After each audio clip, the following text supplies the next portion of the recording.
Madame la Présidente, sans pondération de vote ou d'aide globale sur la dotation quinquennale, mais avec tout autant de sérieux, je ne suis pas élu local, il y a des élus locaux qui ont exprimé une situation que l'on peut comprendre.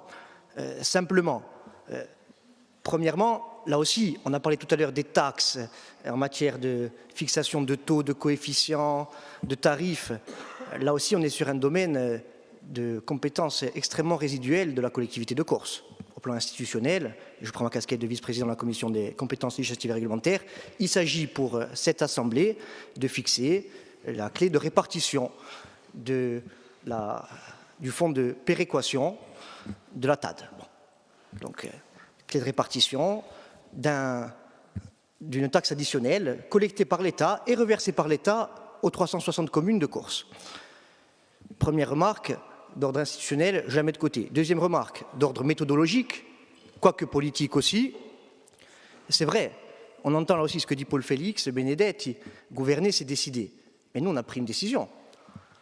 D'abord, on a pris la décision de se tourner vers l'État dès 2018, quelques semaines seulement après que la compétence qui était anciennement dévolue aux deux conseils départementaux revienne à la collectivité de Corse, pour justement demander une harmonisation des deux fonds départementalisés et une harmonisation des critères de répartition. Parce qu'au plan juridique, la situation, là aussi, et au plan institutionnel, elle n'est pas cohérente, et au plan politique, elle n'est pas satisfaisante. Ça a été dit, on partage ce qu'ont dit l'ensemble des orateurs précédents, il y a une inéquité.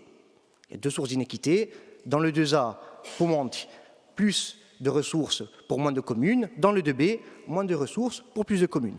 Et la deuxième source d'inéquité, c'est les méthodes de répartition différentes qui sont l'héritage des deux anciens conseils départementaux. Bon.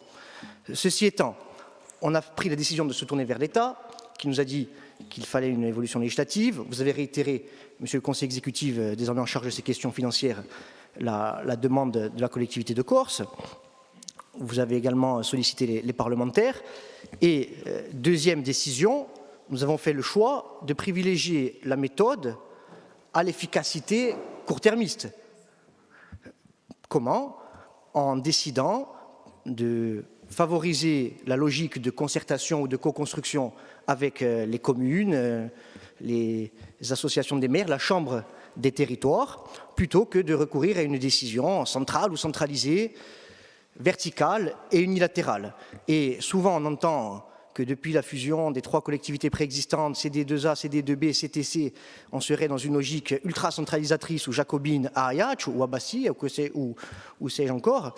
Là, pour le coup, on a la démonstration qu'on est dans la logique de l'intelligence collective et de la concertation. Alors ça peut frustrer quand on regarde les délais, le temps qui passe et la difficulté à mettre en œuvre, d'une part, la globalisation d'une enveloppe unique et d'autre part, l'harmonisation des clés de répartition. Mais vu les échanges que l'on peut avoir dans cet hémicycle ce soir, émanant de maires, de conseillers municipaux, de conseillers territoriaux, de présidents d'intercommunalités, du Tismont ou du Pau-Monti, on voit bien que c'est nécessaire.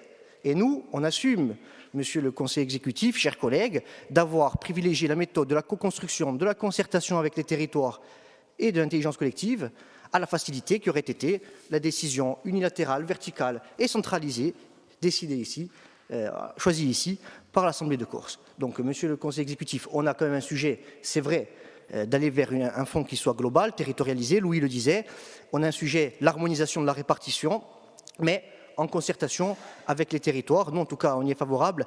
Et bien sûr, solliciter encore les parlementaires de la Corse et les services de l'État pour accélérer l'évolution législative de manière à aller vers une répartition plus équitable, parce que l'équité territoriale et l'équilibre territorial sont au cœur de notre vision politique. Ringraziavi.